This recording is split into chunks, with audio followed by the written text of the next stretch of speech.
A silent stadium held the breath of 60,000 worlds as the giant fell. On the crimson sand, a man who measured rocks stood over a god who measured conquests. The clock bled its final second, turning a death sentence into a blueprint for a new era. The air in the grand atrium of the Ethelgard Convergence was filtered to a sterile perfection, smelling faintly of ionized ozone and the expensive pheromones of a dozen ruling species. Ambassador Natalie Calloway of the United Terran Federation stood at the obsidian lectern, her fingers steady against the cold stone. She had reached the third sentence of her opening statement regarding the cerulean trade route when the world shifted. High Counselor Vraxis of the Krell Imperial Mandate did not interrupt with words. He simply stood. At 7.5 feet tall, clad in articulated plates of ceremonial blood iron, the Krell was a mountain of predatory evolution. His three eyes, jet black and lidless, settled on Calloway. The Krell had not lost a military engagement in 4 centuries. When they stood, the galaxy went silent. Not out of respect, but out of a biological imperative to listen to the apex. "We have scrutinized your kind for 11 years, Vraxis stated. His voice was a tectonic grind, smoothed into a chillingly precise monotone by the hovering translator drone. We have mapped your ballistics, your orbital doctrines, and your fragile physiology. Our conclusion is absolute. Humanity's presence in the Galactic Compact is merely aesthetic. You are a decorative species, filling a seat that requires a pillar." He paused, the silence in the hall stretching like a wire about to snap. "We propose a demonstration, one of yours against one of ours. Not a war, an exhibition, in the presence of the High Council." His three eyes swept the room with the serene arrogance of a being who had never known a deadline he couldn't break. "If your representative survives 30 minutes in the proving grounds, we shall revise our assessment. If not—" He left the implication hanging, a void where human sovereignty used to be. Calloway didn't look at her advisors. She didn't look at the panic flowering in the eyes of the junior attachés. She simply closed her leather-bound folder. "We accept," she said. She said it before the logic of the Pentagon or the fear of the Senate could intervene. It was the only correct move. To hesitate was to admit she was already a ghost. What she didn't know, what no human yet realized, was that the Krell had already selected their champion. His name was Var Katan, known as the Unmovable. He held 9 consecutive titles in the compact arenas. He was undefeated in 212 individual bouts against 6 different apex species. 8 years ago, Katan had ended a match in 4 seconds against a Volmari berserker, a creature with 6 limbs and bones denser than industrial concrete.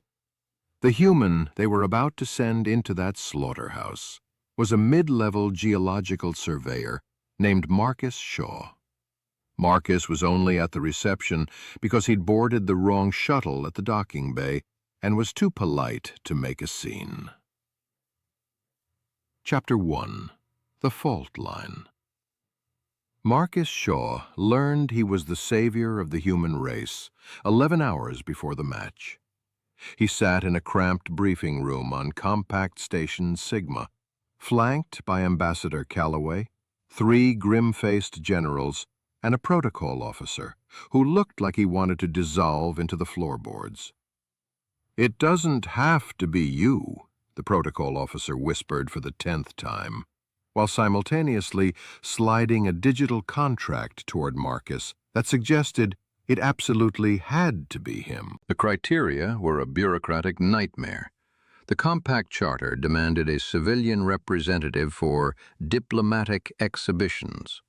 Marcus was the only civilian on the station with a documented military record, a mandatory 2-year stint in the Surface Defense Force he'd completed over a decade ago and hadn't thought about since. "You spent 8 months in CQC training," Colonel Elena Harrow said, her voice like gravel. She was staring at Marcus's file as if she could wish more combat medals into existence. "Your reaction times were in the 92nd percentile." "That was 11 years ago, Colonel," Marcus said softly. He was a man of average build, with calloused hands and eyes that spent more time looking at soil samples than horizons. "Since then, I've been measuring the tectonic drift of asteroid belts. I'm a surveyor." "You also led 6 planetary survey missions in hostile sectors," Harrow countered. 2 of those involved active predatory fauna. Your telemetry during the incident on Gate 7 last year suggests—" "I was running away from something that wanted to eat me," Marcus interrupted. "That's not the same as a sanctioned duel against a monster who has won 212 times. "Technically," the protocol officer squeaked, "Catan has won 212 times, which means he has never lost, not even once." "That isn't the comforting statistic you think it is," Marcus muttered. Harrow leaned forward, her shadow falling over the table. "Shaw, I'm going to be honest because you deserve that much. The Krell aren't expecting you to win. They want a public execution to prove we don't belong at the table. If you refuse, we lose our trade status. If you die in 4 seconds like the Volmarie, we lose our voting rights. The only scenario where we survive as a political entity is if you stay on your feet for 30 minutes. She paused, her jaw tight. "I have no advice on how you achieve that. He is faster than you, stronger than you, and he has spent his entire life learning how to break things that look like you." Marcus stared at the ceiling for a long minute. He thought about the pressure of the Earth's crust. He thought about how even the hardest diamond has a cleavage plane, a hidden line of weakness where it can be shattered by a single, well-placed tap. "What are the rules?" Marcus asked. "Survival, no weapons, physical engagement only." "Any rules regarding methodology?" Harrow frowned. "The Arena Code specifies engagement, but does not define the form of that engagement." "Why?" Marcus stood up, his face unreadable. "I need to talk to your tactical team, and I need every recorded frame of Catan's last 31 matches. All of them. We have them on file. And one more thing," Marcus added. "I need to know which of my geological surveying instruments I'm allowed to bring in as personal effects." Chapter 2. The Topography of Fear. The arena on Sigma Station was a masterpiece of cold, brutalist architecture. It could hold 60,000 spectators, and for the first time in 6 years, it was at capacity. Species that required methane-heavy atmospheres sat in pressurized bubbles. Others hovered in gravity wells. At the center sat the High Council, a jury of ancient beings waiting to see if the newcomers were worth the oxygen they breathed. Catan entered first. The roar was a physical force, a wall of sound that vibrated the very floorboards. He was a titan in crimson armor, his skin the color of dried liver, his 3 eyes scanning the crowd with a terrifying, meditative calm. He didn't look like a fighter. He looked like an inevitability. Then came Marcus Shaw. The reaction to the human was different. It wasn't hostility. It was the collective sound of 60,000 beings trying to process a disappointment. He looked ordinary. He was wearing his standard-issue brown field jacket, which he had stubbornly refused to trade for a jumpsuit. In his hand, he carried a small, reinforced equipment case that the arena guards had already scanned and cleared. Catan watched Marcus from across the sands. His expression didn't change. He didn't see a threat. He saw a chore. Marcus knelt at the edge of the arena, opened his case, and pulled out a core sampling tool, a slim metallic rod about the length of his forearm. He hooked it to his belt, closed the case, and stood up. He didn't look at Catan's eyes. He looked at Catan's feet. The chime sounded. The match began. The Krell was a blur. He covered the distance in 4 seconds, faster than the Volmari champion had been able to calculate. The crowd rose to its feet, anticipating the familiar sound of snapping bone. They knew what 4 seconds usually meant. Marcus moved. He didn't move backward. He stepped laterally, dropping his center of gravity and sliding beneath the massive arc of Catan's left arm. The air hissed where Marcus's head had been a millisecond before. Marcus reappeared 6 feet to Catan's left, already in motion before the giant could reset. The tone of the crowd shifted. Not over yet. Catan spun, his movements calculated. He had dealt with fast opponents before. Speed only delayed the end. It never changed it. He advanced again, more measured this time, cutting off the angles. And Marcus moved again, and again, and again. The first 10 minutes of the match were not, to the confusion of the masses, a fight. It was a survey. Marcus was running, but not in panic. He was moving with a strange geometric determination. He was tracing a pattern across the arena floor that only one person in the stadium began to understand.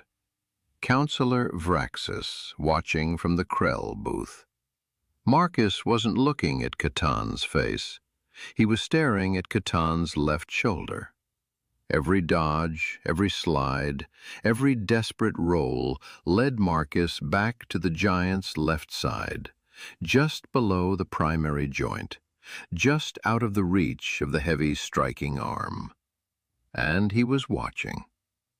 At the 11-minute mark, Vraxis leaned forward. At the 12-minute mark, Marcus Shaw stopped running. Chapter 3. The Point of Failure. The stadium went silent. It was the silence of a crowd that realizes they are no longer watching the game they thought they were playing. Marcus turned and let Catan come to him. The Krell lunged, a strike meant to shatter Marcus's ribcage. Instead of retreating, Marcus stepped in. He moved closer than logic allowed, so close that Catan's massive arm sailed harmlessly over his shoulder. Marcus reached up, his fingers finding a specific point on the Krell's left shoulder guard, and applied leverage. He held it for exactly 3 seconds, bracing his weight against the ground in a very specific stance, before Catan's superior mass threw him 10 feet across the arena. Marcus hit the sand hard, rolled, and forced himself up. His breath was ragged. A dark bruise was already blossoming on his arm where the Krell's armor had clipped him. But Catan had stopped. The giant stood in the center of the arena, his left arm hanging at a slightly wrong angle. It wasn't broken. It wasn't dislocated. It was dampened. Functional, but slowed. The crowd murmured.